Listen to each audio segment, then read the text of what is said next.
জয় রাধা মাধব কুঞ্জ বিহারী, জয় গোপী জন বল্লভ, জয় গিরিবরধারী, জয় গিরিবরধারী, জয় যশোদানন্দন ব্রজ জনরঞ্জন, যমুনা তীরা বনচারী, জয় যমুনা তীর বনচারী, জয় কুঞ্জ বিহারী, জয় রাধা মাধব কুঞ্জ বিহারী, জয় শ্রী কৃষ্ণ চৈতন্য প্রভু নিত্যানন্দ, শ্রী অদ্বৈত গদাধর শিবাসাদি গৌর ভক্তবৃন্দ। হরে কৃষ্ণ কৃষ্ণ কৃষ্ণ হরে হরে, হরে রাম রাম রাম হরে হরে। জয় শ্রী কৃষ্ণ চৈতন্য প্রভু নিত্যানন্দ, শ্রী অদ্বৈত গদাধর শিবাসাদি গৌর ভক্তবৃন্দ। নমোऽয়ং বিষ্ণুপদায় কৃষ্ণপৃষ্ঠায় ভূতলে শ্রীমতে ভক্তিবেদান্ত স্বামিনীতি নামিনে।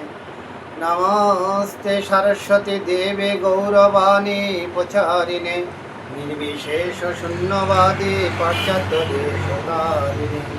নমো মহাবদন্যে কৃষ্ণ প্রেম প্রদায়তে, কৃষ্ণায় কৃষ্ণ চৈতন্য নাম্নে গৌরতীশে নমঃ। নিত্যানন্দ নমস্তভ্যং প্রেমানন্দ প্রদায়িনে, কলো কল্মষনাশনম জন্মপতয়ে নমঃ। নম বৃন্দায় তুলসীদেবায় প্রিয়ায় কেশবচ্য চ, কৃষ্ণ ভক্তি পদে দেবী সত্যবত্যৈ নমো নমঃ। নমো বাঞ্ছা কল্পতরুভ্যশ্চ কৃপা সিন্ধুভ্য এব চ, পতিতানাং পাবনেভ্যো বৈষ্ণবেভ্যো নমো নমঃ। জয় জয় শ্রী কৃষ্ণ চৈতন্য প্রভু নিত্যানন্দ, শ্রী অদ্বৈত গদাধর শিবাসাদি শ্রী গৌর ভক্তবৃন্দ। হরে কৃষ্ণ কৃষ্ণ কৃষ্ণ হরে হরে, হরে রাম রাম রাম হরে হরে।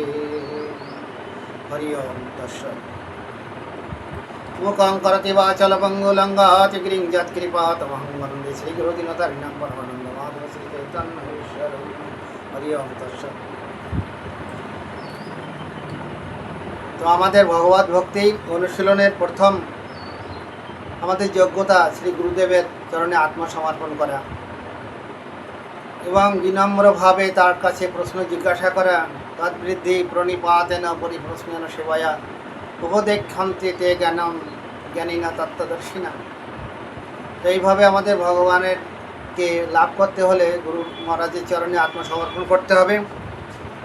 গুরুদেব সর্বত্রভাবে দয়াময় এবং আমাদের যে যাতনা সেটা গুরু মহারাজের কাছে জানাতে হবে। যে আমাদের জীবন যন্ত্রণাময় হয়েছে সেটা মহাজনরা আমাদের কীর্তনের মাধ্যমে জানিয়েছেন। গুরুদেব দয়াময়, প্রাণেরও যাতনা জানাবো কি তোমা, হয়েছে জীবন যন্ত্রণাময়, শ্রীকৃষ্ণ ভজিতে নাহি চায় মতি। কেন না, শ্রীকৃষ্ণকে আমাদের ভজনা করতে মন চায় না, তার জন্য আমাদের এই জীবনটা যন্ত্রণাময় হয়ে উঠেছে। কৃষ্ণ যদি আমরা না ভুলি, জীব কৃষ্ণ দাস তা ভুলে গেল, সে কারণে মায়া তারে গলায় বান্ধিল কর্মবন্ধ ফাঁস। কবু স্বর্গে কবু নরকে ডুবায়, দণ্ডজনে রাজা যেন নদীতে চুবায়। যে মায়ার দাস্য হওয়ার ফলে আমাদের এই অবস্থা, কৃষ্ণকে ভুলে যাওয়ার ফলে বিষয়ের আশা নাহি ছাড়ে মন, বিষয়েতে সদা ধায়। আমাদের বিষয়ের প্রতি প্রবল আশা, বিষয়ের দিকে আমাদের মন আপনা থেকে ধেয়ে চলে যায়। তা বলছে বিষয়ে যে প্রীতি এবে আশয়ে আমার, সেই মতো প্রীতি হোক চরণে তোমার। কারণ ভগবানের চরণে যদি আমাদের প্রীতি না জন্মায়, তাহলে কখনোই আমরা ভগবানকে লাভ করতে পারবো না, আর আমাদের অনর্থ কখনো নিবৃত্তি হবে না। কৃষ্ণ দাস্য যদি আমরা সবসময় করেই থাকি, তাহলে আমরা কি করব? কৃষ্ণ দাস্য বলেই মায়াকে আমরা সেবা করব। কৃষ্ণ দাস্য বলি মায়ারে সেবিনু, আপন স্বরূপ আমরা বিস্মিত হয়ে যাব, কখনো চিন্তা করতে পারবো না। আর সে কারণে কী হবে? আমাদের যে বিরূপ, সঠিক রূপ নয়, সেই বিরূপ আমাদের স্বরূপ বলে মনে হবে। এই মূঢ় মন আমাদের কী করবে? বিরূপকে স্বরূপ বলে মনে করবে, আর মায়ার প্রতি আকৃষ্ট হয়ে যাবে। তাই বিরূপের স্বরূপ ভাবে মূঢ় মন মায়াতে আকৃষ্ট হয়। গুরুদেব দয়াময়, এই গুরু মহারাজ একমাত্র কৃপা করে আমাদের এই অধমপতি জনদের উদ্ধার করতে পারেন। দুষ্টু সঙ্গ থেকে আমাদের দূরে থাকতে হবে। দুষ্টু সঙ্গ, অসৎ তৃষ্ণা, করুণা পাঠক, অসৎ তৃষ্ণা আমাদের ভিতরে আছে। দুষ্টু সঙ্গ প্রতি আমাদের প্রবণতা বেশি, এটা আমরা বুঝতে পারি না। আর সাধুর কাছে যেতে আমাদের মনই চায় না, সাধুর কাছে আমরা যেতে পারবো না। দুষ্টু সঙ্গ ফল না বুঝিনু হয়, সাধুর কাছে যেতে চিত্ত নাহি চায়। অসতের সঙ্গে থাকিয়া সতত চিত্ত হলো বজ্র প্রায়। আর আমাদের অসৎ সঙ্গ করার ফলে আমার চিত্ত বজ্রের মতো কঠিন হয়ে গেছে। সেখানে আর সাধারণ কিছু আমাদের আর গ্রাহ্য হয় না।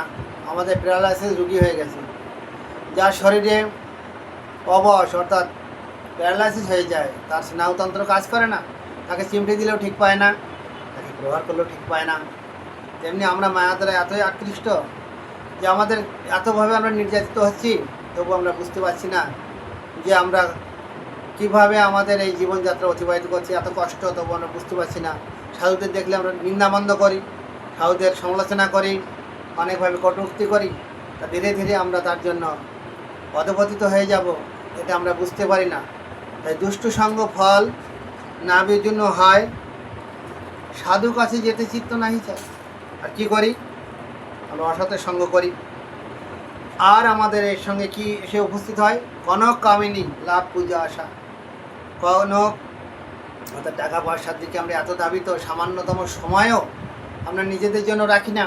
একটু সময় পেলে সেখানেও কী করে দুটো পয়সা রোজগার করা যায় সেই দিকে আমরা চলে যাই। নিজে একটু যে 10টা মিনিট রেস্ট নেব, নিজের শরীরটা একটু ভালো থাকবে, সেটা আমরা বুঝতে পারি না। ভগবানের কথা তো দূরেই থাক, নিজে একটু এত কষ্ট, একটু বিশ্রাম, সেটা আমরা ভুলে যাই মায়ার বশবর্তী। তো কনকের প্রতি আমরা খুব আকৃষ্ট। কনক আর কামিনী, প্রতিষ্ঠা দামিনী। তো কামিনী অর্থাৎ আমরা মোহিত হয়ে যায় কামিনীর প্রতি, অর্থাৎ আমাদের যে মহিলা আকৃষ্ট যে মন, কনক কামিনী প্রতিষ্ঠা দামিনী, সে কারণে আমাদের মন খুব বিচলিত হয়ে যায়। কনক কামিনী আর কি আছে? লাভ পূজা। আমাদের কত লাভ হলো, কি হলো, কি হলো, সেদিকে আমাদের লাভের দিকে অত্যন্ত আমরা আগ্রহী হই। আমরা কী করে পূজা পাবো, জগতে সম্মান পাবো, কে আমাকে ভালোভাবে দেখছে না দেখছে, কে আমাকে কত সম্মান করে, তারপরে নির্ভর করে আমাদের মন ভালো লাগে। তো প্রতিষ্ঠা আসিয়া হৃদয় দুশিল, প্রতিষ্ঠা লাভ পূজা আশা, এগুলো আমাদের হৃদয়ে এসে আমাদের অনর্থ, এগুলো জীবনের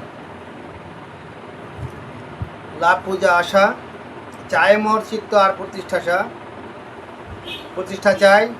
তো এটা আমাদের কীভাবে শোধিত হবে, সেটাই যারা সত্যিকারের তত্ত্বদর্শী, যারা প্রকৃত স্বরূপ উপলব্ধি করেছে, তারা কীরূপে স্বরূপ শোধিত হবে মোর চিত্ত, এই চিন্তা শোধা হয়। তারা সবসময় চিন্তা করছে কী করে আমি এই অবস্থা থেকে নিষ্কৃতি পাবো। তা আমাদের প্রত্যেকের উচিত অল্প সময় হলেও এটা ভেবে দেখা যে আমরা কীভাবে এই জড়জাগতিক অবস্থা থেকে আমরা মুক্ত হব। তাই সাধুদের কাছে আমাদের যেতে হবে, ভালো না লাগলেও, অল্প সময়ের জন্য গেলেও সেটা মঙ্গল হবে। তো ভগবানের এই কৃপা লাভের জন্য গুরু মহারাজের কাছে প্রার্থনা করে বলছে যে তব কৃপা কণা আমার সম্বল, যে আপনি যদি কৃপা করেন সেই কৃপা কণা আমার একমাত্র সম্বল। এই কৃপা ছাড়া আর কোনো বল আমার নেই। কৃপা করো প্রভু, আমার এই চিত বল আপনি দিন, আপনি কৃপা করুন, আমি যেন সর্বক্ষণ থাকতে পারি। তো কৃপা করো প্রভু, দিয়া চিত বল, দাস তোমার প্রণাম। কি কৃপা করতে বলছেন? না, আমি যেন সাধু সঙ্গে থাকি 6 বেগদমি, শ্রীকৃষ্ণ চরণ সেবী যেন আমি। সাধু সঙ্গের মাধ্যমে আমি এই 6 বেগ কাম ক্রোধ লোভ মোহ মদ অভিমান সহ আপন আপন স্থানে টানে, এই ছন আমার মনে ফিরে যেন অন্য যেন সুপথ বিপথ নাহি জানে। এই সুপথ বিপথে যেন আমরা না পরিচালিত হই, আমরা বিপথে চলে যাই, যে আমরা সুপথ কোনটা বুঝতে পারি না, যখন আমরা মোহে পড়ে যাই অন্ধজনের মতো আমরা ষড়বিপুর বশবর্তী হয়ে সেখানে চলে যাই। সেই জন্য আমাদের কর্তব্য যেই প্রার্থনা করে গুরু মহারাজের কাছে আত্মসমর্পণ করা। তব শ্রীচরণ সেবী যেন আমি জনম জনম।